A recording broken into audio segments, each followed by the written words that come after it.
Layaknya makhluk hidup lain, tanaman memerlukan nutrisi untuk tumbuh dengan baik. Nutrisi ini salah satunya diperoleh dari pupuk. Pupuk adalah suatu bahan yang mengandung satu atau lebih unsur hara atau nutrisi bagi tanaman untuk menopang tumbuh dan berkembangnya tanaman. Secara umum, pupuk berfungsi sebagai sumber zat hara untuk mencukupi kebutuhan nutrisi tanaman dan memperbaiki struktur tanah. Dalam praktek sehari-hari, pupuk biasanya dikelompokkan berdasarkan sumber bahan, bentuk fisik, atau berdasarkan kandungannya. Berdasarkan sumber bahan, pupuk dikelompokkan menjadi dua, yaitu pupuk kimia dan pupuk organik. Pupuk kimia adalah pupuk buatan pabrik yang memiliki kandungan zat yang jelas. Sedangkan pupuk organik berasal dari bahan yang mengandung unsur hara yang mudah lapuk seperti kotoran hewan, sisa sayuran, seresah dedaunan, dan sekam padi. Berdasarkan bentuk fisiknya, pupuk dibedakan menjadi pupuk padat dan pupuk cair. Sedangkan berdasarkan kandungannya, pupuk dikelompokkan menjadi pupuk tunggal dan pupuk majemuk. Untuk hasil yang maksimal, penggunaan pupuk kimia dan pupuk organik sebaiknya dikombinasikan dengan seimbang.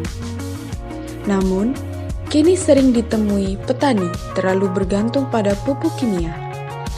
Selain menambah pengeluaran bagi petani, penggunaan pupuk kimia yang berlebihan dapat membuat tanah menjadi keras, menyebabkan nutrisi tidak dapat diserap oleh tanaman, mengurangi organisme yang menyuburkan tanah, bahkan menyebabkan tanaman menjadi keracunan dan akhirnya mati. Banyak petani beranggapan bahwa membuat pupuk organik memberatkan karena membutuhkan waktu, tenaga, dan prosesnya rumit. Padahal, prosesnya tidak serumit yang dibayangkan. Dengan mengikuti panduan, maka petani dapat membuat pupuk organik secara mandiri. Saya Ismi Aisyah, CPNS Dinas Tanaman Pangan, Hortikultura dan Perkebunan di Kabupaten Malang, yang bertugas sebagai penyuluh pertanian lapang di Kecamatan Malang. Di video kali ini, saya akan menjelaskan mengenai cara pembuatan posesif, yakni pupuk organik sampah rumah tangga. Pembuatan pupuk organik dari sampah rumah tangga terdiri dari 3 tahapan. Yang pertama, pembuatan komposter, yang kedua, pembuatan starter, dan yang ketiga, pembuatan pupuk organik. Cara pembuatan komposter. Alat yang digunakan yaitu solder, bahan yang digunakan yaitu tong, keranjang bakul, pipa paralon, kran, spidol, isolasi pipa, dan lem paralon. Siapkan alat dan bahan untuk membuat komposter. Ukur dan gambar lingkaran pada bagian bawah tong menggunakan spidol sesuai dengan ukuran lubang kran. Lubangi bagian bawah tong yang sudah digambar dengan menggunakan solder. Pasang kran pada lubang yang telah dibuat menggunakan isolasi pipa. Buatlah penyaring kompos dari pipa paralon bekas dengan tinggi 8-10 cm. Rekatkan pipa paralon dengan keranjang bakul menggunakan lem paralon. Masukkan penyaring kompos ke dalam tong. Masukkan air ke dalam komposter sebagai uji coba kebocoran.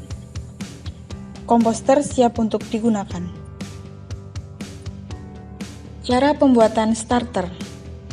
Alat yang digunakan yaitu ember, pisau, talenan, dan pengaduk. Bahan yang digunakan yaitu EM4, gula merah, terasi, dan air cucian beras. Siapkan alat dan bahan untuk membuat starter. Haluskan gula merah dan terasi menggunakan pisau dan talenan. Tuang air cucian beras ke dalam ember.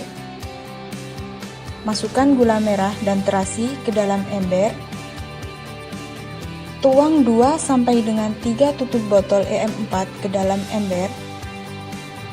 Aduk semua bahan yang telah dicampurkan. Starter siap untuk digunakan. Selanjutnya, yaitu cara pembuatan pupuk organik. Alat yang digunakan yaitu komposter dan sarung tangan lateks.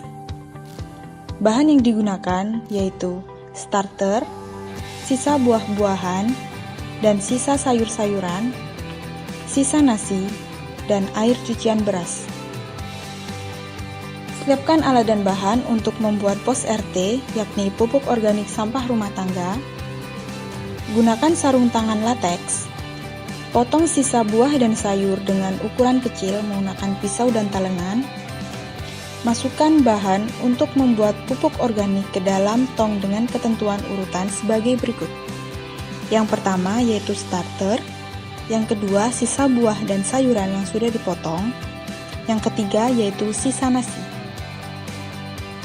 Tambahkan air cucian beras hingga sisa buah-buahan dan sayuran terendam sebagian. Aduk sisa buah-buahan dan sayuran dengan perlahan. Tutup tong dengan rapat dan usahakan tidak ada yang masuk ke dalam tong.